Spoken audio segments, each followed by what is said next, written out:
Boa noite a todos. Boa noite. Queridos irmãos, queridas irmãs, uma alegria retornar à tribuna para abordarmos temas espíritas, né? Falarmos sobre espiritismo, falarmos sobre Jesus, né?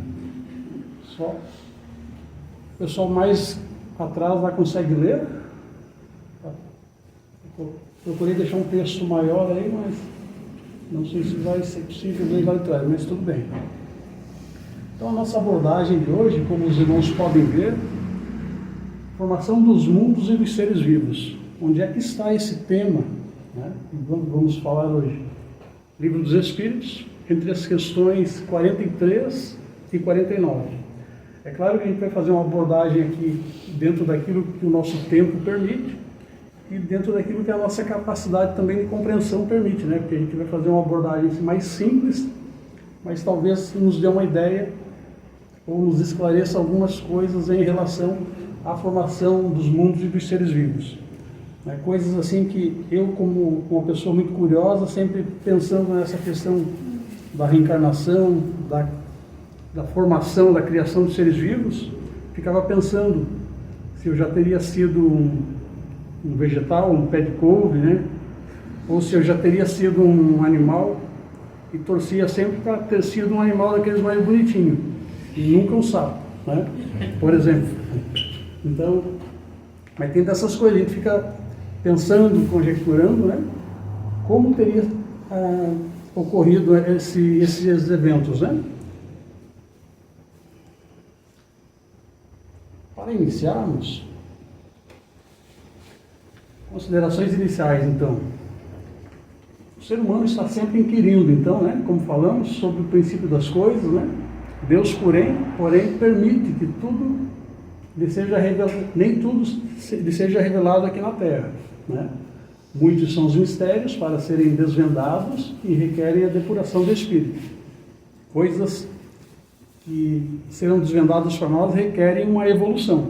Teremos que caminhar um pouco mais nessa estrada evolutiva para que possamos compreender ou adentrar alguns segredos divinos, vamos dizer assim, né? Então as pesquisas científicas têm avançado, né? Mas não podem ultrapassar os limites fixados por Deus.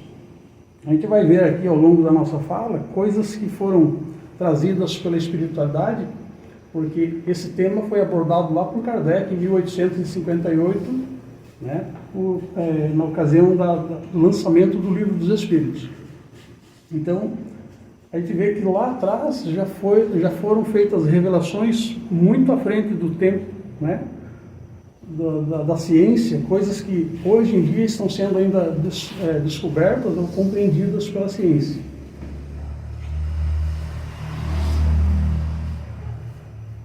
Os elementos gerais do universo, né? Então são dois elementos, espírito e matéria. Tudo que existe no universo se resume a ou é espírito ou é matéria, né?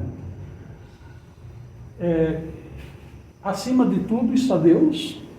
Unindo então esses elementos, nós teremos o fluido cósmico universal, que é uma matéria-prima, uma matéria cósmica universal que une tudo, né? E da qual a gente não sabe direito, ou não tem conhecimento do que é composto, do que é feita essa matéria, esse fluido cósmico universal, né? Ou princípio cósmico universal, né? Então, a matéria é bruta, há necessidade de um elemento mais rarefeito, o perispírito, para fazer a união entre o espírito e a matéria.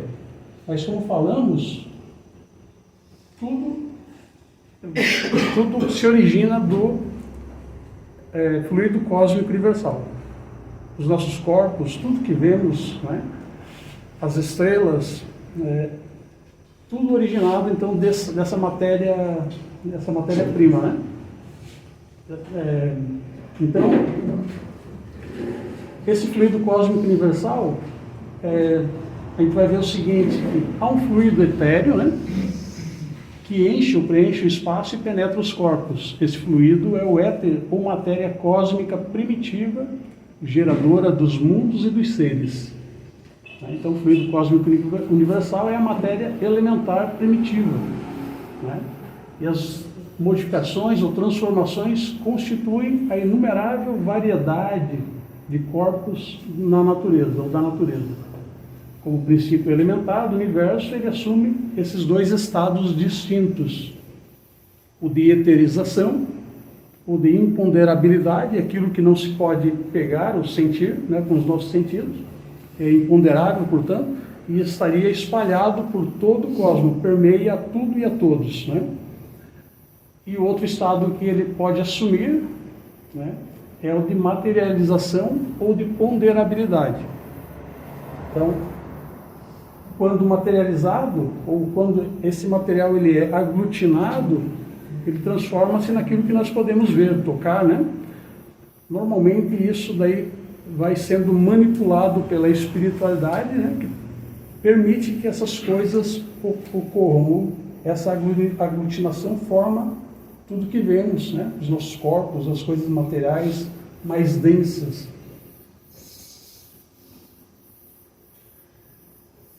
Então Deus, como Criador de todas as coisas, se utiliza desse fluido para formar e criar, manipulando esse fluido com seu pensamento e sua vontade. Nós, como co-criadores, né, que somos, em plano menor, também manipulamos o fluido através dos nossos pensamentos e da nossa vontade. Então, estamos a todo tempo manipulando, mesmo que inconscientemente, muitas vezes, né, manipulando esse fluido e gerando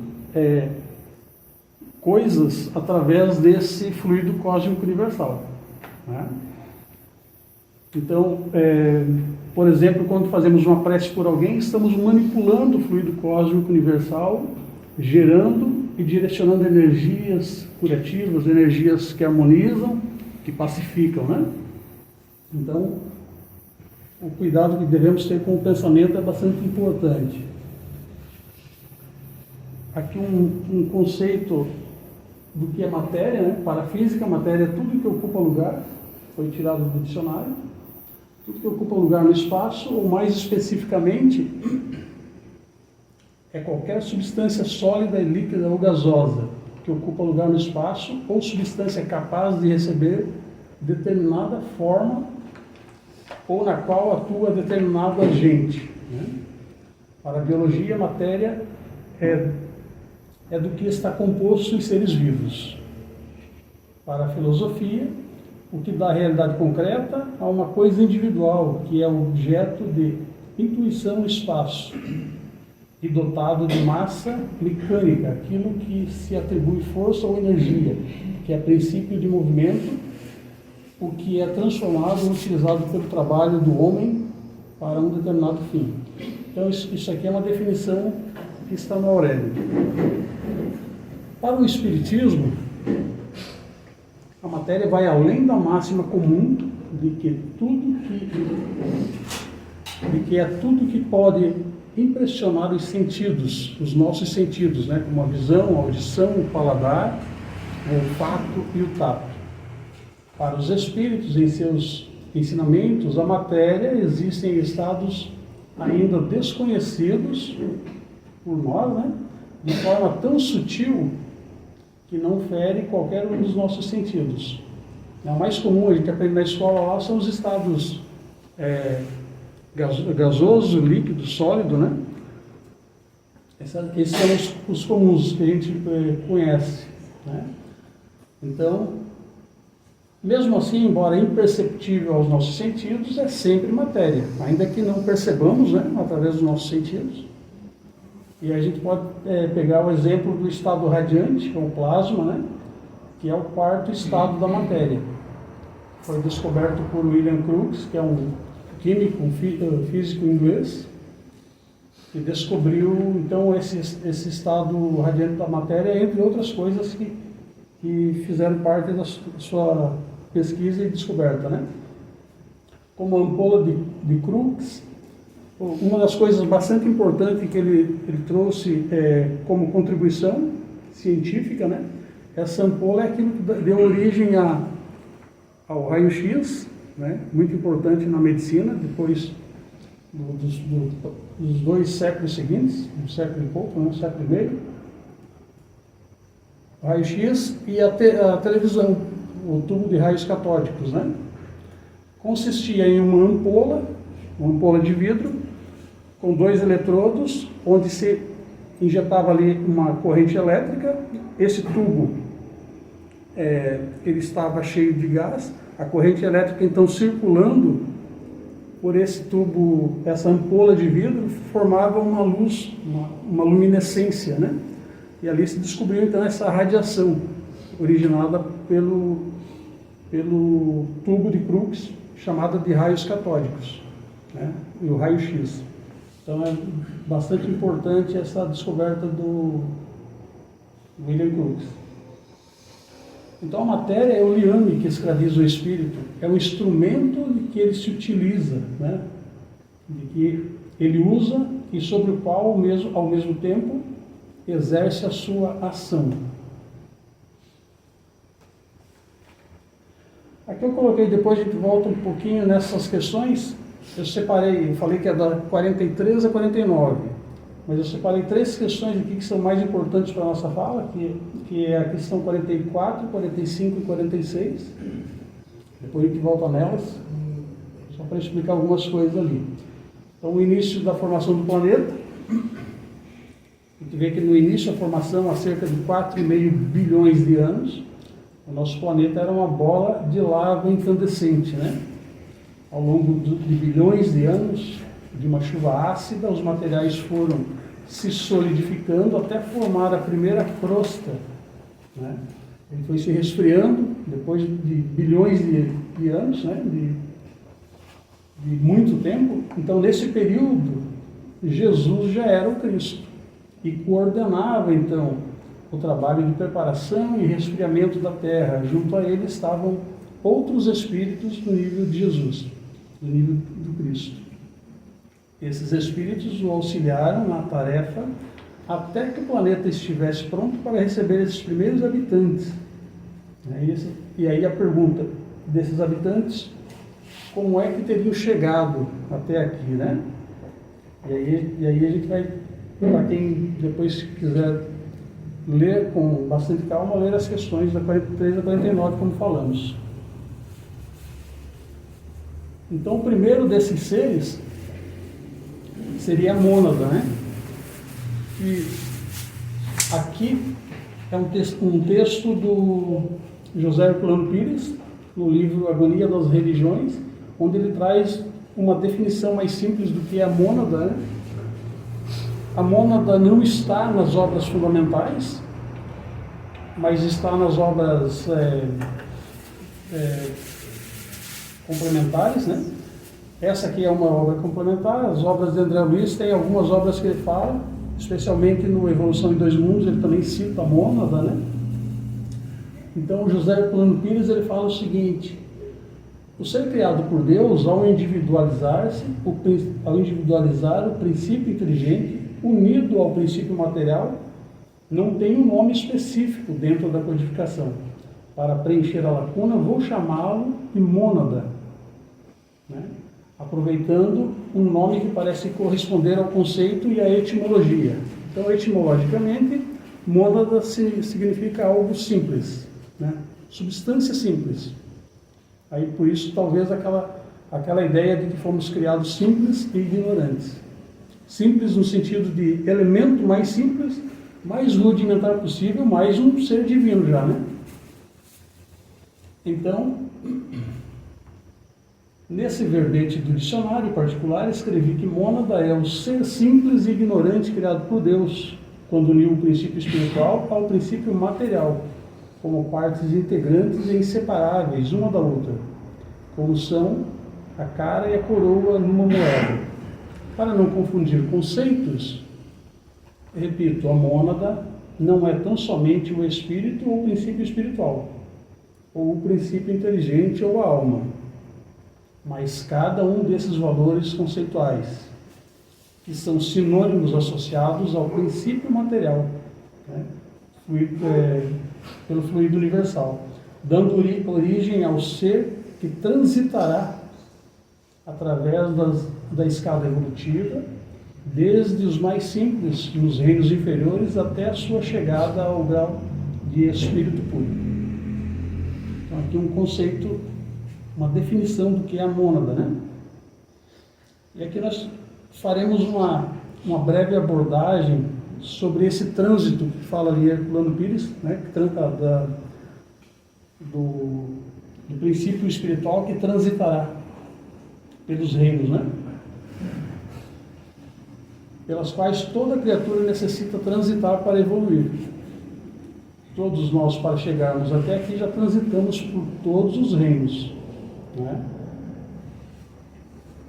E aí a pergunta: quais foram as primeiras formas de vida a habitarem a Terra? Os seres vivos, então, né? Então aqui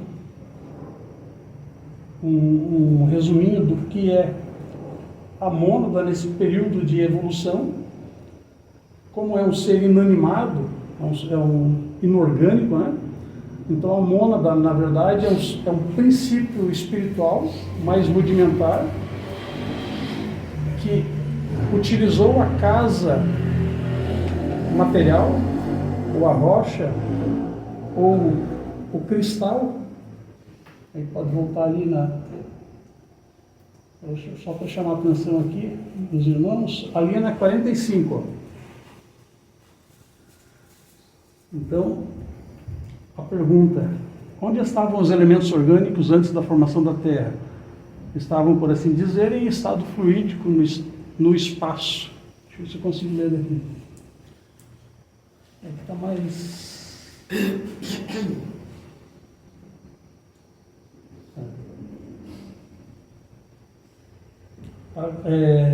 esperando a criação da Terra para começar uma nova existência sobre um novo globo. E no comentário do Kardec, que aqui eu só coloquei o trechinho que interessava para nós, ele fala assim: a química nos mostra que as moléculas dos corpos inorgânicos, né, portanto a mônada habitou rochas, vamos dizer assim, né, unindo-se para formar cristais de regularidade constante, segundo cada espécie, desde que estejam nas condições necessárias.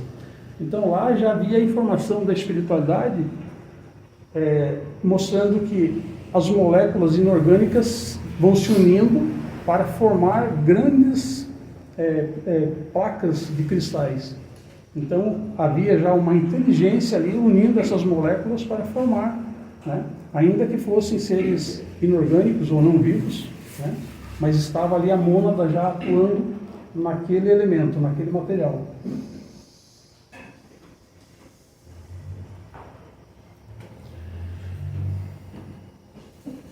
Então, sabe-se que o princípio espiritual é criado simples e ignorante, sem complexidade, de forma que estagiará por milhões de anos nos reinos inferiores da criação, né? Mineral, vegetal e animal, onde desenvolverá funções mais complexas e conquistará individualmente, habitando-se para o despertar da inteligência e do senso moral. Então, aqui a gente vai ver uma ação da mônada, né? O sentido da flecha que eu coloquei ali. É a mônada, o princípio espiritual, agindo sobre a matéria, sobre o mineral, ou sobre aqueles cristais que está ali no comentário do Kardec, né? Então, no período mineral existiam apenas rochas, um ambiente muito quente e ácido, né? Então essa foi a casa das primeiras mônadas celestiais, que em um processo de bilhões de anos, então é um processo que fez com que a espiritualidade elevasse esse princípio espiritual para o mundo espiritual, elas fossem sendo trabalhadas, voltavam para a matéria, né, para as rochas, e isso num período de milhões ou bilhões de anos, foi se dando o desenvolvimento, né, desse princípio espiritual. A mônada já mais evoluída necessitava agora de uma casa melhor, depois desses bilhões de anos de evolução, né? Então vale a gente lembrar que mesmo a rocha, as coisas inanimadas, elas têm ali uma função divina, foi algo criado por Deus, e ela também evolui, ainda que não vejamos, né, como num ser vivo, aquilo que nasce, se alimenta, cresce, né? Na rocha a gente não vai ver isso, né? Então, que não é um ser vivo, mas ela está ali num processo evolutivo. Então, algumas transformações da matéria pelo trabalho da espiritualidade manipulando a matéria, formaram-se então os primeiros oceanos. Então, nesse processo de resfriamento, os primeiros oceanos foram formando-se, né? No lodo quente, no fundo dos oceanos, é que elas habitariam. Agora, esse novo habitat permitiu a elas um grande salto evolutivo. Então, a mônada ali estava pronta, esse princípio espiritual ainda rudimentar estava pronta para um novo estágio, né? Antes de irmos para o próximo slide aqui, só um breve comentário sobre algumas das teorias mais antigas aí sobre origem, criação e evolução das espécies. A gente vai lembrar aqui da geração espontânea, que era aceito pela ciência da época, né? Ou a biogênese. Às vezes a gente vai ver o Kardec adotou essa ideia de que havia a geração espontânea, mas era a ciência da época. Só que Kardec, abordando isso com a espiritualidade, eu já aproveito aqui para nós voltarmos lá, para deixar bem embasado isso aqui, e senão vai ficar como se Kardec tivesse errado nessa informação. Eu já vi algumas pessoas dizer assim, mas e a espiritualidade onde é que estava, que não trouxe essa informação? Porque se a geração espontânea não era uma coisa real, como é que a espiritualidade não falou para Kardec? Só que tem aqui um detalhe que a gente pode esclarecer aqui sobre isso na questão 44, né? De onde vieram os seres vivos da Terra? A Terra continha os germes, né? Que esperavam um momento favorável para desenvolver-se. Então, era algo que não se sabia ainda, né? Não se tinha ainda muito conhecimento, mas a espiritualidade já dizia que o germe da vida estava já presente naquela matéria. Porque a biogênese, por exemplo, se tinha uma ideia de que nasciam ratos ou baratas, ou seres vivos do trigo. Por quê?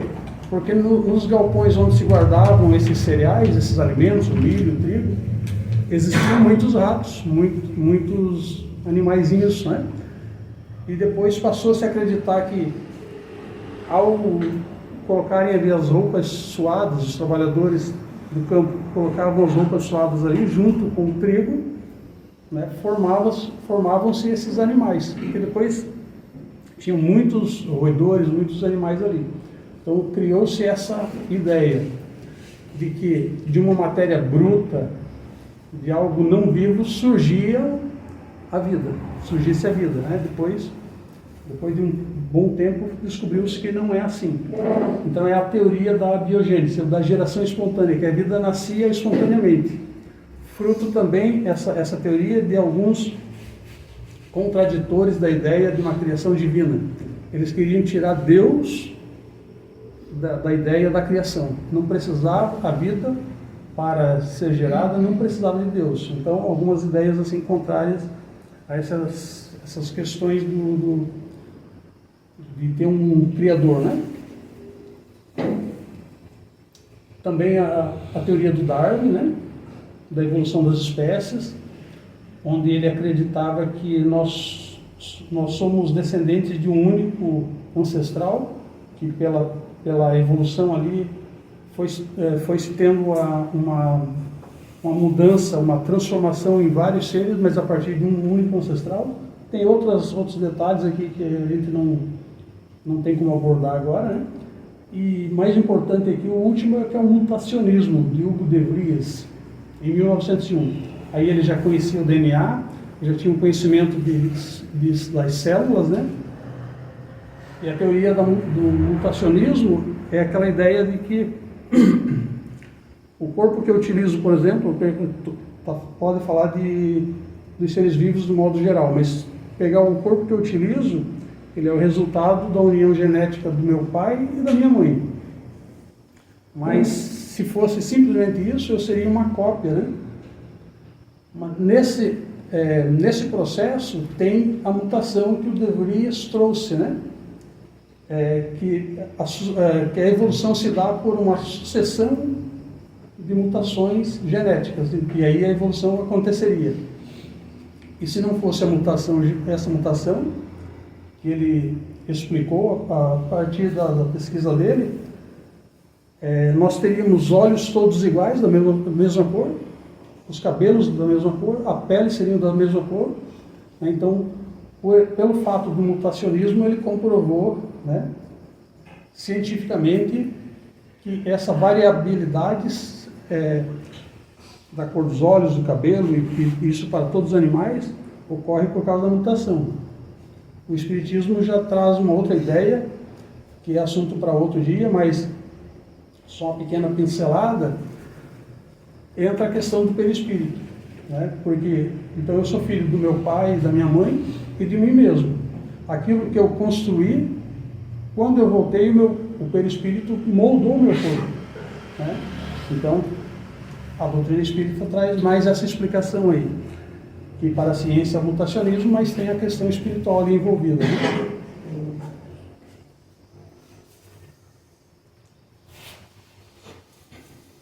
Aqui no segundo slide, já houve uma mudança, né? Então, lá na primeira setinha, é a ação da mônada em relação ao mineral, né? E a gente vai ver aqui agora que nós temos uma seta horizontal e uma seta vertical. Esse esqueminha aqui a gente fez na época, porque eu já tinha feito essa exposição aqui, acho uns 5, 6 anos, né? E aí eu tinha feito esse esqueminha para a gente facilitar a compreensão desse processo que se dá, né? Então a seta na horizontal é uma evolução do princípio espiritual. Vai evoluindo, avançando assim. A evolução material, da mesma forma, na horizontal. E na vertical é essa ação. Ou seja, aquela ideia de que eu teria sido um pé de couve não é verdadeiro, porque o princípio espiritual que eu sou, o que eu fui, habitou ou utilizou um corpo vegetal, né? Mas eu não necessariamente eu fui um vegetal, né? Porque a gente vai ver o princípio inteligente, que é a evolução da mônada. Agora ela já tem fluido vital, que é um fluido que existe em todos os seres vivos. Tudo que é vivo, ele tem esse fluido de vitalidade. Se estamos aqui vivos, pensando, respirando, caminhando, nós temos vitalidade no nosso corpo, que é chamado fluido vital. Quando esse fluido vital se esgota, né, é o momento que a gente vai deixar o corpo. O corpo ele vai morrer, vamos dizer assim. Então, nessa segunda etapa já há o fluido vital, né? Então ali começam os seres orgânicos a existirem, né, como vida, né, como ser vivo na Terra, né? Então o princípio inteligente atuando em cima dos seres unicelulares, que seriam aqueles seres vivos muito simples, criaturinhas assim, com algumas células, né? Células ainda sem núcleo. Ela já tinha aqui o protoplasma, né? Que é aquele líquido que envolve que está entre o núcleo da célula e a membrana, mas nesse período não tinha o núcleo ainda. Protoplasma ou citoplasma. Então aqui as transformações da vida espiritual levou a mônada a evoluir para o princípio inteligente. E na matéria, do mineral para os primeiros seres unicelulares, ou seja, os seres orgânicos com fluido vital, primeira forma de vida na Terra, com capacidade de interagir com a matéria, agora mais complexa, né? Aí entram algumas questões que a gente aprendeu aí, por exemplo, na Bíblia, a gente vai ver que Deus criou o céu e a terra, os seres vivos, depois criou a água e o ar, e por último criou o homem, né? Então aqui a gente pode fazer também uma correlação desses seres vivos, muito simples, Vou continuar lendo aqui, depois eu trago essa explicação. Ó. Então, a ação do princípio inteligente, ao longo de milhões de anos, sobre os seres agora vivendo nos oceanos, trouxe transformações de fundamental importância para a vida no planeta. Um divisor de águas, que foi a transição da reprodução assexuada para assexuada, a partir de um gênero de bactérias. Então, a reprodução assexuada se dava da seguinte forma: um indivíduo se dividia, né, da bipartição, ele se dividia e formava um outro indivíduo. Não precisava união de gametas, órgãos reprodutores, então era a reprodução assexuada. Nesse momento da evolução, os seres ficaram mais complexos e passaram para a reprodução sexuada, onde tinham que envolver dois indivíduos ali, a união de gametas, para que houvesse a reprodução, né? Aí passou a surgir ali as bactérias, os fungos, as primeiras algas, né? Iniciando assim o aparecimento desses seres que sairiam das águas e iriam para a terra.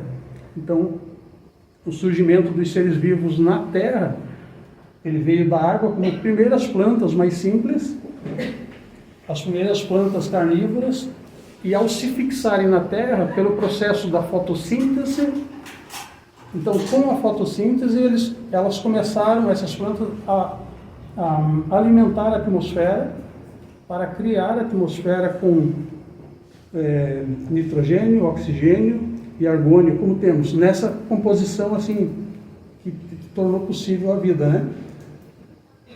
Então, elas saíram das águas, fixaram-se na terra, passaram a fazer fotossíntese, né? Mas isso com milhões de anos de evolução, né? E ali, com a formação da atmosfera como conhecemos, a gente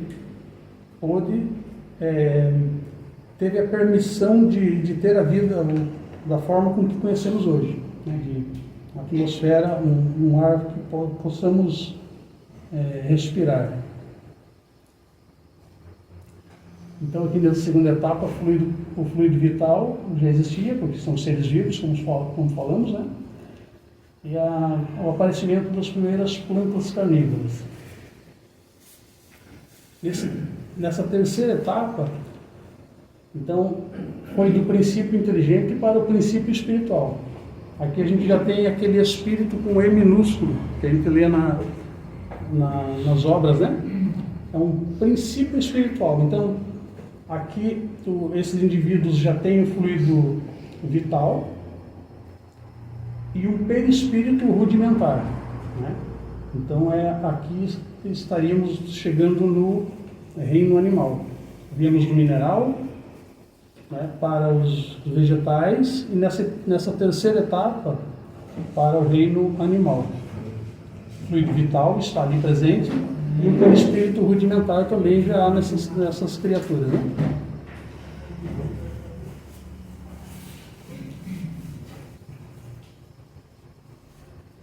Então, os animais aqui a gente vai ver que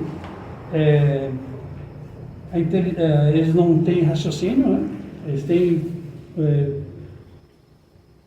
instintos e lampejos de raciocínio. Na quarta etapa, então, a gente avançou para o espírito. Então, o espírito que somos nós, o espírito com um E maiúsculo, fluido vital e um perispírito, né, que é esse nosso corpo astral, vamos dizer assim, um corpo perispirítico. Só rapidamente para a gente explicar, nós somos formados de três coisas, vamos dizer assim: espírito, perispírito, que é um corpo astral, espírito, perispírito e corpo físico. Entre o corpo físico e o perispírito tem o duplo etérico, e entre o perispírito e o espírito tem o corpo mental, né? Só para a gente dar uma ideia do que somos, assim, de uma forma mais simples, né? A explicação é muito mais complexa. Já estamos indo quase para o encerramento. Então, deixa eu voltar aqui.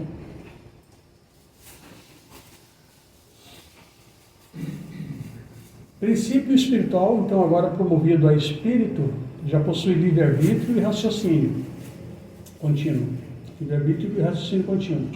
Então, quanto mais elevada a criatura, menos fragmentado é o seu raciocínio, né?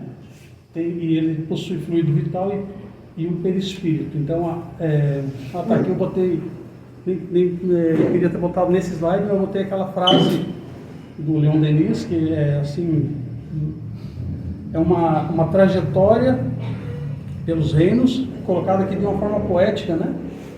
Onde ele diz que a alma dorme na pedra, sonha no vegetal, agita-se no animal e acorda no homem. Então, princípio espiritual, né?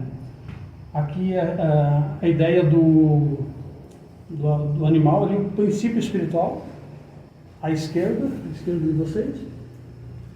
Então, o princípio espiritual do reino animal, ali, fluido vital, um perispírito rudimentar, e eu coloquei embaixo uma flechinha, uma setinha que vai de A a Z, para simbolizar essa escala evolutiva, então, dos animais mais simples do ar, na sua caminhada evolutiva, chegando ao final da escala, ao Z, onde eles estariam prontos para habitar os primeiros mundos primitivos, nas primeiras formas de hominais, né?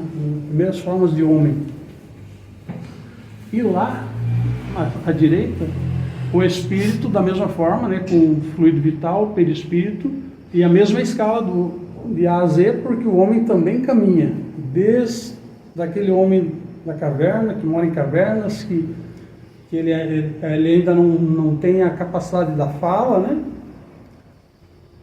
Da linguagem, ele não utiliza a agricultura, então ele vive da forma mais rudimentar possível até a condição de espírito puro. Então, só para a gente lembrar, né, dessa trajetória, né, que nos aguarda.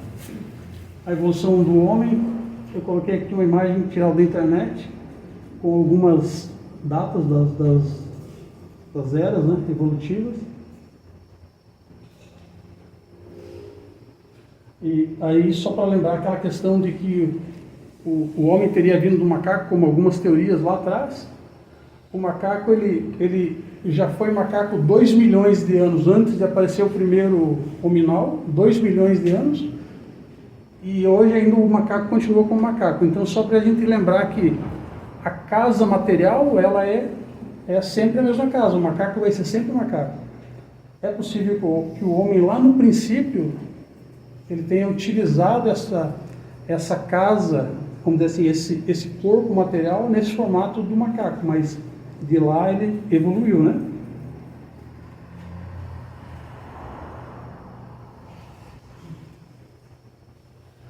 E aqui um poema, para a gente encerrar, do Rubens Costa Romanelli, sobre a evolução, né? Eu achei muito legal e eu quis colocar aqui para dar uma ilustrada, né?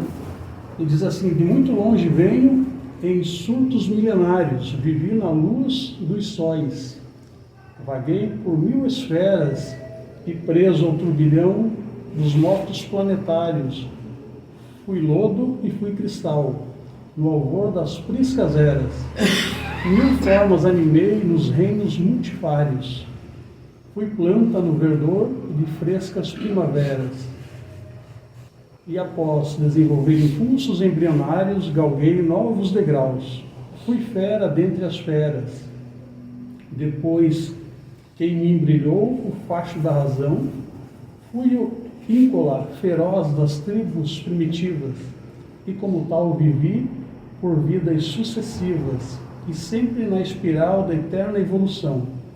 Um dia alcançarei, em planos bem diversos, a glória de ser luz na luz dos universos. Agradeço aos irmãos pela atenção, peço desculpas aí pelo adiantado da hora, e Jesus nos ampare e nos abençoe a todos. Muito obrigado.